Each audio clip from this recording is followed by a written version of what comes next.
Hello and welcome to a Bible study with Paul Hart. Today's subject is how to have 100% prayer answers.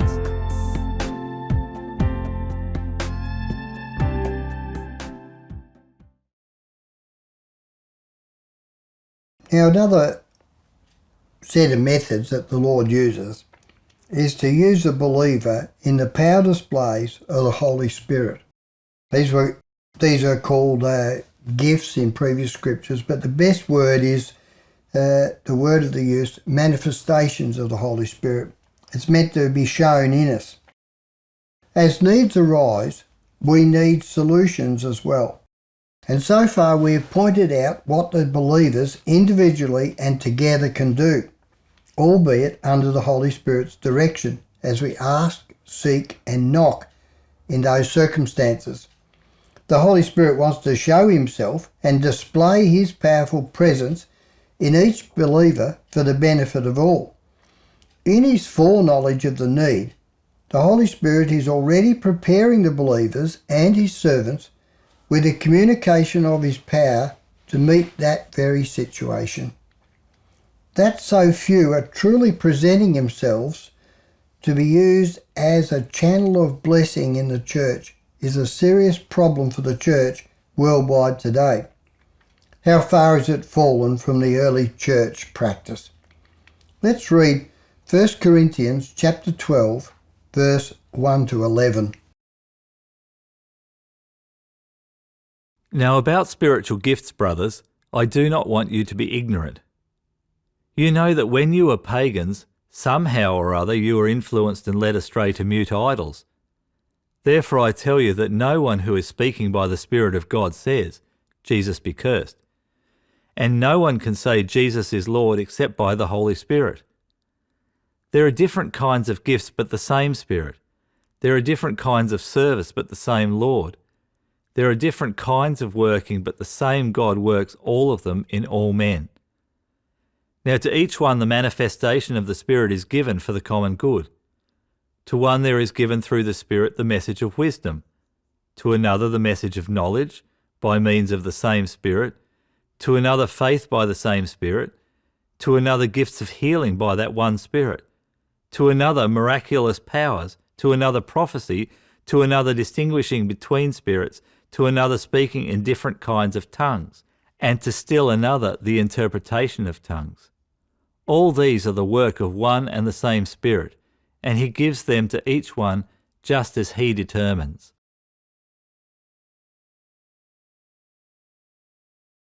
Power displays named with purpose. In verse 1, the translators have used the term gifts, which is not in the original text, and the King James puts that word in italics to show this. The words spirituals or things belonging to the Spirit is what the word really means. This is an unfortunate use as it implies a receiving instead of a giving concept. In verse 7, the term manifestation is used and means that the Holy Spirit actually wants to display himself and his power.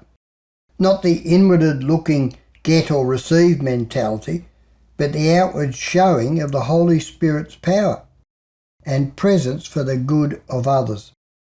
Stop looking for a power gift to arrive and instead start cooperating with what the Holy Spirit in you has already assigned and what he wants to show and reveal in your ministry life. That's your ministry life as a believer. Note they're not called gifts except the gifts of healing, and that will be explained later in a moment. Now, power displays for all. In verse 7, the phrase each one, then in verse 8, to one and to another, shows that each believer is to be involved.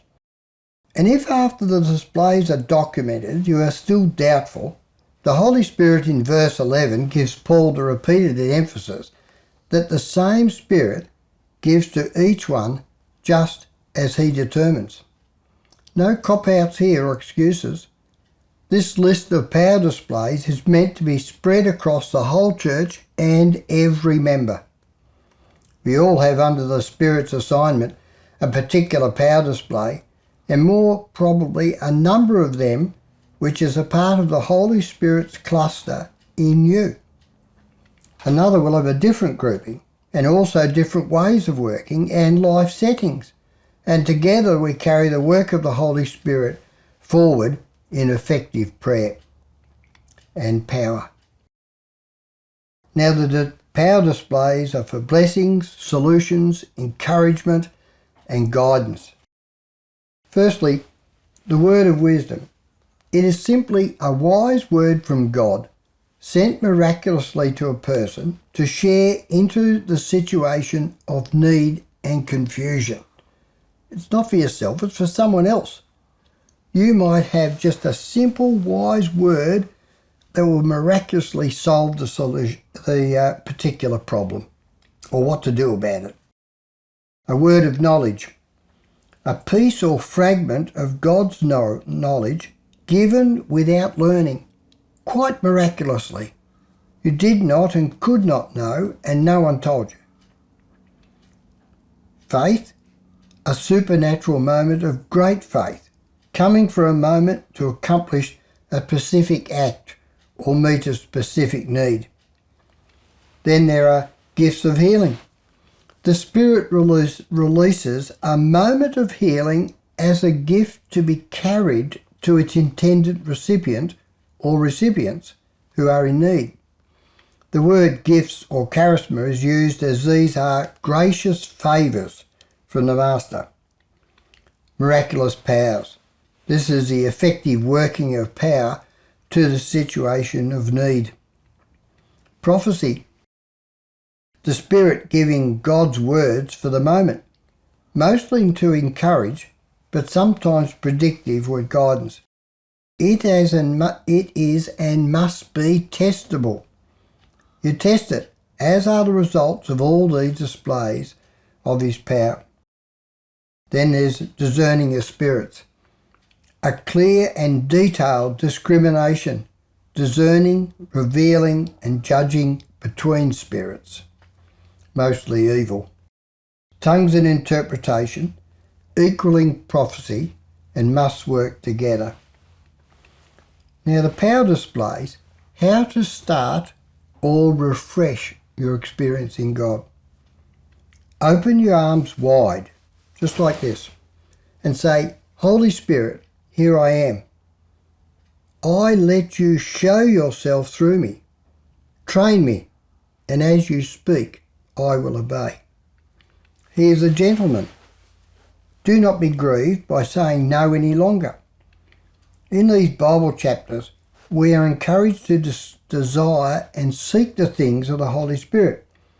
And He is looking for reliable, righteous, cooperation and obedient vessels to flow through to a needful church and a suffering, dying world. Read 1 Corinthians chapter 12, verse 31, and chapter 14, verse 1 and 39, and Ephesians 4, verse 30. We must desire to do His work. Now here's a testimony. At the beginning of my growth in the Holy Spirit, I experienced an interesting incident one night, it was on night shift, in the paper mill where I worked. Whilst doing my rounds as a shift chemist, I stopped to talk with one of the workers who opened up about his life, telling me more of his time as a youth at his grandma's house.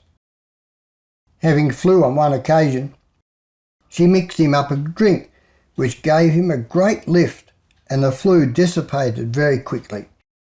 In my ear, the Lord said, "It's a potion," meaning that it had demonic power as its healing source, but he was not aware of that.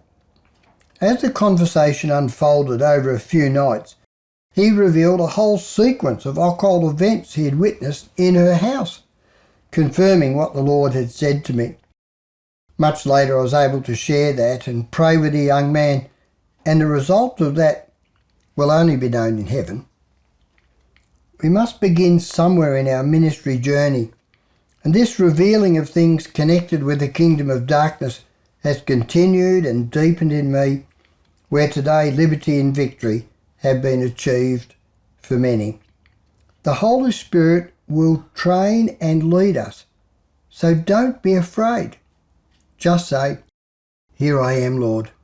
Present yourself to Him and expect the Holy Spirit to quietly and simply start along the line that is assigned to you, the work that you can do with Him. God bless you all.